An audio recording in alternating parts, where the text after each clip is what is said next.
Ladies and gentlemen, welcome to my channel.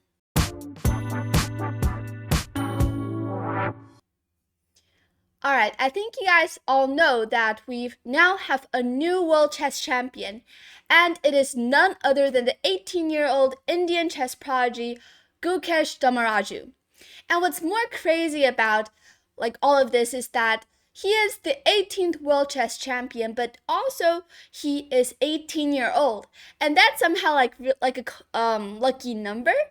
And honestly, it's almost like there's some kind of divine intervention happening here. It's like, let's just be real, winning the world chess champion at the age of 18, I don't think that is like a record that will ever be broken. At least that's how I think. Maybe it's possible, but it's really hard to break the record, I think. Now, this championship, the 2024 FIDE World Chess Championship, is totally electric, full of ups and downs.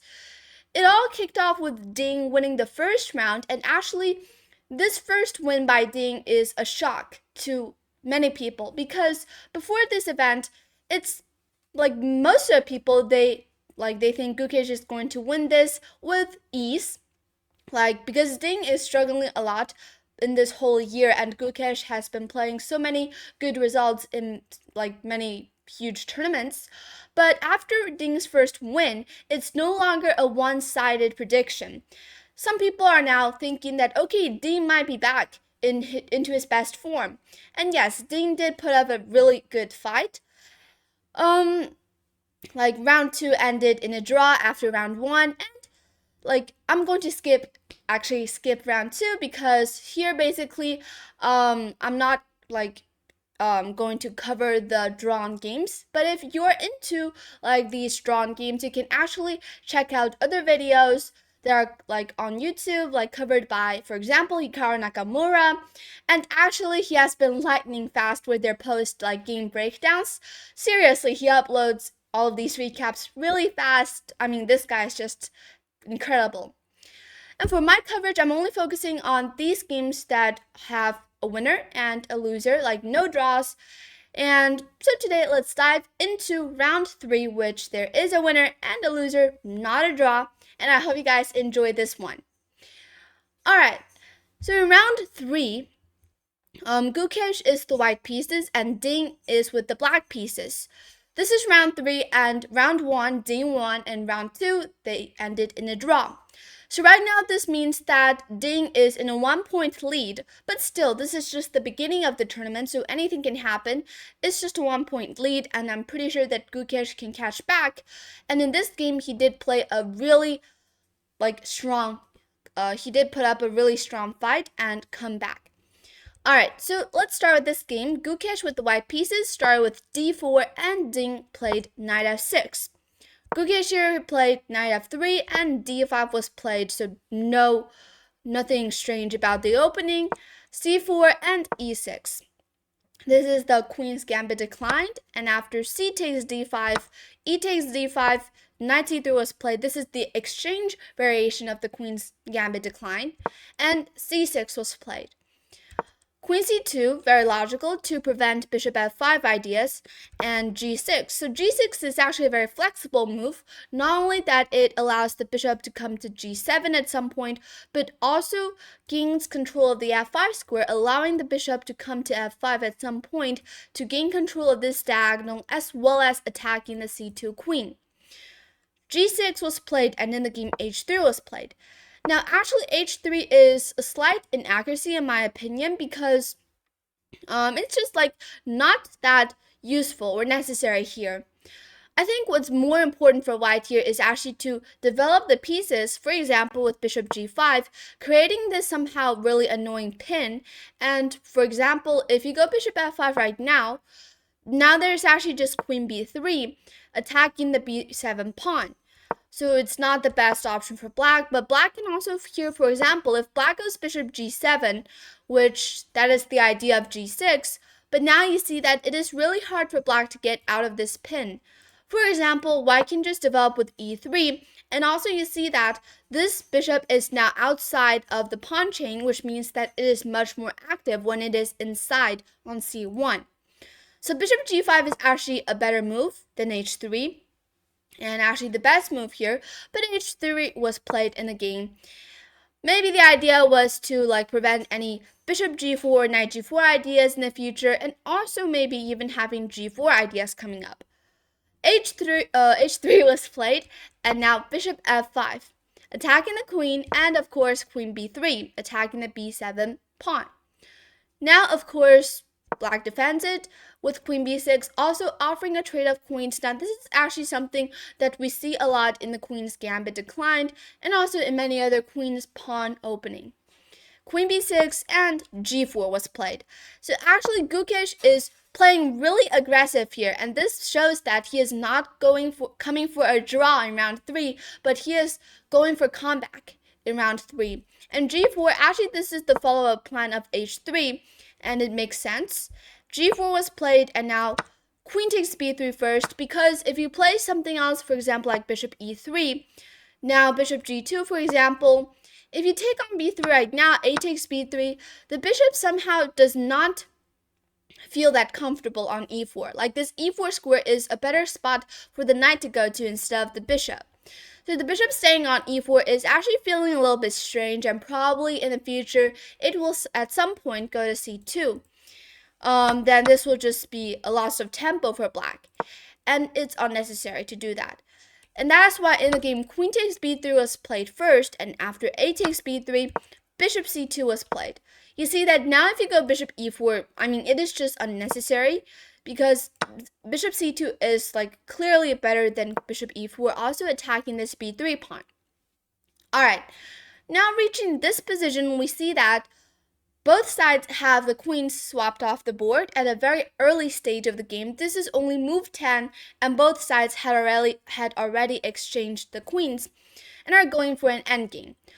And actually, even though the queens are off the board, but the position is still kind of complex, because you see that comparing the pawn structures first, white of course has a slightly damaged pawn structure than black does with this doubled pawn, and also the pawns pushed really high on the king side. But on the other hand, white has a faster development and also has more open files, for example here, and a7 can also sometimes be a weakness. But the main advantage that white has is, first of all, the space on the king side and also the speed of development. In the game, after bishop c2 attacking the b3 pawn, Gukesh just basically ignore it. Well, actually, it's not really like ignoring it. He played bishop f4. But the main point is that for black, if you take on b3 right now, there's bishop takes b8. Well, actually, here the computer suggests knight d2 first, but it's somehow like a little bit, like it's not the first thing that comes to your mind. It's not that like a human move. Like knight d2's idea is to first of all attack the bishop, and if you go back, then, well, actually, you cannot go here because you'll get trapped. But you can actually here only go bishop c4, and the idea behind knight d2 is that now, instead of taking on b8 and going for the a7 pawn, white here just goes e3 to keep the development going and opening up this diagonal for the bishop to attack the c4 pawn. And let's say if black tries to defend it, now with b5, but there's even knight takes b5 here, that is going to happen. Or you can also just go bishop g2. Even though black here is up a pawn, but you see that he is way too behind in development. And as for white, white has all the pieces developed basically and like pointing directly at the queen side, and black has too many weaknesses. So the compensation, of course, is enough. But black is definitely not going to fall for that to take on b3. I mean, if you take on b3, also bishop b8 works, and you take the a7 pawn here, or go knight d2. And that is why in the game, Ding, instead of playing bishop takes b3, he played, actually he played h5. Not the best move, but also okay. Like, h5 is slightly more aggressive. What he should have played instead is actually just to go bishop e7, to develop. I mean, get the king to safety and get your pieces out, and it's just a normal game. Because now for white, if you take on b8 and after rook b8, for black, you don't really have to be like scared about rook a7, because still, like, right now, even though white is up a pawn, but you see that white has this doubled pawn, and black can take on b3 at any time. But instead of taking on b3, here black can actually start pushing on the king side with h5, which is actually like what's actually like Ding's idea, but just the wrong move order. If you had played h5 at this point, this is actually more effective, because now for white, if he takes on h5, there's now rook takes h5. I mean, white is up a pawn, that's true, but first of all, you see that white is really like behind in development and also has so many weaknesses in the position. And the compensation is pretty much enough for black. Alright, in the game, however, h5 was played immediately, not a huge mistake, and rook g1 was played, running away from the pin on the h file, and here h takes g4 was played, and after h takes g4, here knight bd7 was played, developing the knight. Now this is again back to a very normal position, a normal game, and both sides just basically needs to develop their pieces. Knight d2 was played in the game. Now this is actually a really tricky move, because white is now threatening to go rook c1 to trap this bishop actually, because rook c1, the only free square is to go to e4, but there's now f3 and the bishop is simply trapped. And here what black basically needs to do is actually, well, there's basically no way to get the bishop out. Maybe you can go g5, but you're like giving up a pawn for like to free the bishop. It is possible, but not necessary. Here an even better move, and it is actually played by Ding, is to go rook g8. The idea is clear. Okay, if I'm gonna play g5, I'm gonna defend it first and then go g5. And if you go rook c1 here, I'm going to go g5, because if you take my bishop, I'm going to take yours, and it's a like free exchange. And if you move away with the bishop, I'm going to get my bishop back now to g6 safely, and nothing is going to happen. So you see that rook g8 is a very useful move here, defending, like supporting g5, and I mean, instead of just giving up a pawn for nothing, you can just first of all defend it, go g5, and then get the bishop back. So this is excellent calculation by Ding. He found this best move, rook g8.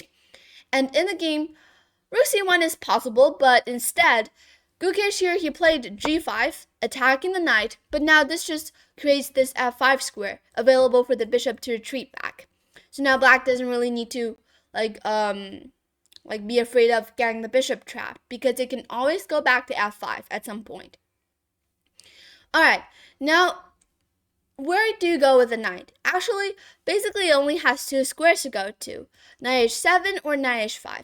Knight e4 is, well, knight e4 is like not a good move, because knight e4, now knight ce4, and after, for example, takes everything, you'll get a damaged pawn structure, and also white has the bishop pair. So this is not an ideal position for black. And also, I mean, it's actually pretty obvious that knight h5 is the better move. If you go knight h7, this is kind of too passive, and also rook h1 is coming, attacking the knight. And if you defend it with, for example, rook h8, I mean, why are you putting yourself in a pin? Maybe you have bishop g7 and then knight f8 back, but it is too passive, and when you're reaching that position, white might have already started the attack in the center. So of course, black should definitely avoid that and play knight h5, which was played in the game, also attacking the bishop. Now bishop h2 was played, and after rook h8, getting the rook back to the h file here, f3 was played, very logical. Now creating some very deadly threats with e4, and the bishop is still like facing some getting trapped, like still might get trapped here. And in the game, knight g7 was played. Now, because if you go, well, actually you cannot go e4 because it's really tricky. The rook is now attacking the bishop, so you have to move the bishop away first. And in the game, bishop g3 was played. Now for white is threatening to go e4, and black has to take action. In the game, actually here, this is the turning point. Reaching this position, black is slightly better, having a small advantage, but after this next move played by Ding, it's all turning around. And actually, it's a really bad move, this next move by Ding. What he should have played is actually to go bishop e7, attacking the g5 pawn, because now if you go e4, basically it does nothing. You can just take on g5. And rook c1 doesn't really do anything because there's just bishop d2 and the bishop can run away safely. Bishop e7 is the best move, and in my opinion, it's not a move that is impossible to see. But however, in the game, Ding here, he played rook to h5. I'm not saying that this is the losing move, but I think this is the start of disaster for black. The eval bar is now going up in white's favor, as you can see on the left side of the board, but it's still not losing. But I think this is the wrong, like the start of Ding's wrong idea. The whole direction of his idea is now wrong. He played rook h5. It's obvious that his idea is like he wants to attack the g5 pawn, but in a different way. If he had played bishop e7, this would have been a totally like normal position. But now after rook h5, e4 is played. And now the main difference is that if you take on g5, you no longer can like have any bishop d2 ideas coming up. Your bishop is just basically trapped. e4 was played, and now Ding, okay, he followed his plan. This is his follow-up plan to take on e4, and after f takes e4, to play knight e6. This is reasonable, of course, to threaten on take d4, but this is now like after rook c1, which was played in the game, knight d4. Now, even though now black is up a pawn, the knight is defending the bishop, but you see that this somehow limits black's pieces' activeness. The knight needs to defend the bishop cannot get out. Okay, maybe there's bishop e3 coming up, but after this excellent move played by Gukesh, that is bishop f2, there is no longer bishop takes b3, because the knight is now being attacked. And actually, this is excellent play by Gukesh. Like he found all the best moves, and after bishop f2, Ding here he played bishop g7, which is actually another slight mistake. The only move here to at least keep the position closer to equalization is to go bishop c5, because now if you take on d4, there's bishop takes d4, the bishop is attacking the g1 rook, and I think this idea is really similar to bishop g7. So you see that actually in this game, Ding has got many of the ideas right, but just the wrong move. It's actually a very similar move, but he just like when he has to choose between two moves, he always gets the answer wrong.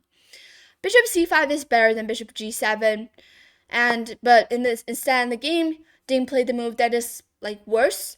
And after knight e2, another excellent found by Gukesh. He found 4 great moves in a row. And after knight e2, now basically it's just forcing a trade. Here, the best move is actually to go bishop takes e4, but it's a really hard move to see because now there's knight f3. But if you take on d4, here for black needs to find this move, which is actually just impossible to see, I think, in human eyes, and it's to go bishop d5. This is just impossible to see. At least, like, it cannot spot this move in just a second, right? It's just a really hard move to see, and I think in the game, Ding probably missed it, and that is why he didn't go for bishop e4, and instead he played knight takes b3, but now after rook c2, exchanging pieces, reaching this game, you see that after this whole exchange, black is now down a piece, down a bishop actually, but up, let me see, he is now up 2 pawns, I think, yeah, 2 pawns. He is now up 2 pawns, but the main problem is that his pawns are they're not pushed that high up the board. They're all lower on the board. And also, you see on the king side, this g5 pawn is just way too strong, controlling 2 pawns. 1 pawn controlling 2 pawns. And I think even though material is close to equalization, the position is still much better for white because white has the more active pieces, also bigger space, the bishop pair. And I think this position, even though it's not a completely winning advantage that white has, but I think in human eyes, this is already close to winning for white. In the game, knight e5 was played, bringing the knight out logical, threatening knight f3. And of course, Gukesh spots it and he plays knight d4. Rook d8, very tricky, still threatening knight f3. But now, Gukesh found this excellent move. Can you see what the move is? He played this necessary but very accurate move, and that is to go king e2. Running away from this pin, also defending the f3 square. Basically, it's just over. White is defending everything, and now black is running out of counterplay. Rook h2, still Ding is trying his best to create counterplay, but after bishop g2, blockading this whole second rank, a6 was played, not really understanding what this move is, because, I mean, basically black is just running out of moves, and after b3, it's actually a really, what's the word, it's like a move that is really detailed. Yes, detailed. Because it is now defending all of the crucial squares. Because at some point, if you move the rook away, there might be knight c4 ideas. So Gukesh is thinking of everything. And he plays b3 to just prevent any counterplay by black. And after b3, rook d7, rook c1, a few maneuvers. And this is basically all over now. The main thing that you have to be careful is that you cannot take with a bishop here, because now there's rook takes g5, and after rook d7, king takes. Now, even like rook d1, but there's king c8 ideas. This position is close to a draw. At least black will have bigger drawing chances. But if you take with the king as played in the game, now if you take on g5, after here, king takes and rook d1, if you go king c8 again, there's now bishop h3. This is the main difference. So this is what, this is the difference between bishop f3 and king f3. And in the game, Gukesh still, at the end of, even at the end when he is about to win, he is playing every move really detailed, thinking about everything, really accurate play. And after bishop d4, rook h1, offering the rooks trade, and after rook g5, but now there's just simply bishop h3, f5, trying his best, but I mean, here even computer suggests that you can just take on g3, and after here you go rook d8, but you're just down a full rook, and this is just no use. Bishop h3, f5, but now after bishop f4, this rook is just kind of simply trapped. Okay, maybe it's not trapped, but you're now losing material. And here, after rook h5, there's bishop f5 coming up, and I think Ding spots it right after rook h5, and without even waiting for Gukesh to play bishop f5, he resigned here after rook h5, and Gukesh won round 3. Great comeback, and now they're all 1.5. So rook h5, the only move here to win immediately is to play bishop f5, but I think it's a really easy move, an obvious move to see by Gukesh. Alright, now this is game over after rook h5, Ding resigned. And this game was actually well played by Gukesh. He had an accuracy of 96.4. Ding played a few mistakes, like rook h5 at the beginning, the first rook h5 here. This is the start of disaster. And before, Ding was slightly better, having a small edge. But after rook h5, things are turning over, and Gukesh, he found all of the best moves to increase his advantage. And in the end, he won with accurate play, really detailed, and yes. So, hope you guys enjoyed this game as well as my analysis. And thank you for watching this video as well as this recap. Hope you guys enjoyed this game. And thank you for watching. Please subscribe. I'll see you in the next video. Bye!